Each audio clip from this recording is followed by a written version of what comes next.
ఈయన డ్రైవింగే రాదు, పరిపాలన చేత కాదు.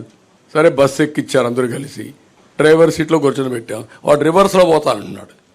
డ్రైవింగ్ రాని వాడు రివర్స్ దొలితే ఏమవుతుందండి? అదే చేశాడు ఈ రాష్ట్రాన్ని. రివర్స్ టెండరింగ్ ఏంటి? బుద్ధుండేవాడు అన్న చేస్తాడు రివర్స్ టెండరింగ్. మాట్లాడడానికి ఏమైనా ఉందా మీకు? మీరు రాసినా కొంతమంది ఉంది, బ్లూ మీడియా ఉందని కూడా వాళ్ళకి ఆనందం. వాళ్ళు ఏ ముంచేసినా పర్వాలేదు, వీళ్ళు ఇక్కడ ఉన్న కూడా ఉండరు. అలాంటి కమిట్మెంట్ లేని రాజకీయాలతో ఈ రాష్ట్రం నాశనం అయింది. ఈరోజు నేను ఒక ఎగ్జాంపుల్ చెప్పాను మీకు, సింపుల్ అండి, మీరంతా ఇంటలెక్చువల్స్. బైఫర్కేషన్ సమయంలో మనకు తెలంగాణకు పర్ క్యాపిటల్ ఇన్కమ్ వ్యత్యాసం 35,000. నేను 5 ఏళ్ళలో కష్టపడి 27,000కి తగ్గించాను. అక్కడ జనాభా తక్కువ, ఆదాయం ఎక్కువ. ఇక్కడ జనాభా ఎక్కువ, ఆదాయం తక్కువ. పర్ క్యాపిటల్ పెంచాలంటే చాలా ఎఫర్ట్స్ ఉంటాయి.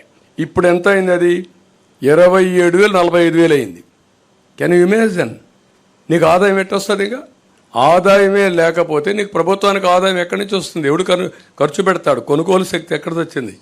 This is where I'm saying. క్లియర్గా 2019లో రిసోర్సెస్ ఉపయోగించడం, సమర్థవంతంగా ఉపయోగించి వెల్త్ క్రియేట్ చేశాం. ఆ రోజు వచ్చిన ఇండస్ట్రీ కియా మోటార్స్ ఒక ఎగ్జాంపుల్ తీసుకోండి. 5 ఏళ్లలో గొల్లపల్లి రిజర్వాయర్ కట్టి కియా మోటార్ ఏర్పాటు చేసి ఫస్ట్ కారు నేనే మ్యానుఫ్యాక్చర్ అనేది తీసుకొచ్చాం. ఇప్పటికి 12 లక్షల కార్లు ఉత్పత్తి అయ్యింది, ప్రపంచం మొత్తం తిరుగుతున్నాయి. దానివల్ల లాభాలేంటి? 15,000 కోట్ల రూపాయలు పెట్టుబడులు పెట్టారు.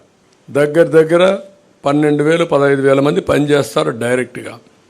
దాని మీద ట్రక్ ఓనర్సు, ట్రక్ డ్రైవర్సు, అక్కడ ఉండే అకామిడేషను అన్నీ కలుపుకుంటే ఒక 30,000 కుటుంబాలు బాగుపడ్డాయి. దీనివల్ల ప్రభుత్వానికి ఆదాయం వస్తుంది, ట్యాక్సెస్ ద్వారా 1,000 కోట్లనే వస్తుంది. ఆ డబ్బులతో మనం సంక్షేమ కార్యక్రమాలు ఇస్తున్నాం. మీరు ఒక్క ఎగ్జాంపుల్ చెప్పండి, ఈ 5 ఏళ్లలో ఒక్క పరిశ్రమ వచ్చిందా? ఒక్క డెవలప్మెంట్ జరిగిందా? ఆదాయం ఎక్కడి నుంచి వస్తుంది? అందుకే బిగినింగ్లో వచ్చిన ఆదాయం 5 ఏళ్లకు ఎత్తిపోయే పరిస్థితికి వచ్చింది. ఇప్పుడు అప్పులు చేశారు. ఇప్పుడు ఏమంటున్నాడు?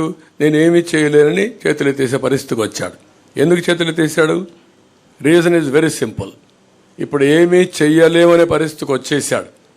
అంటే ఎప్పుడు కూడా మీ ఖర్చులు, మీ ఆదాయాన్ని రెండు ఉంటాయి, అప్పులు కూడా ఉంటాయి. అప్పులు తెచ్చిన తర్వాత ఎగ్జాస్ట్ అయిపోయారు. నీకు అప్పిచ్చేవాళ్ళు లేడు, ఇప్పుడు అప్పిచ్చేవాళ్ళు లేరు, ఆదాయం వచ్చే మార్గాలు లేవు. ఆదాయ మార్గాలు మొత్తం క్లోజ్ చేసేసాం. అప్పులు ఇచ్చేవాళ్ళు చేతులెత్తే పరిస్థితికి వచ్చారు. ఇప్పుడు మిమ్మల్ని జప్తు చేసే పరిస్థితికి వచ్చారు. చేతులెత్తడం కాదు, జప్తు చేసే పరిస్థితికి వచ్చారు.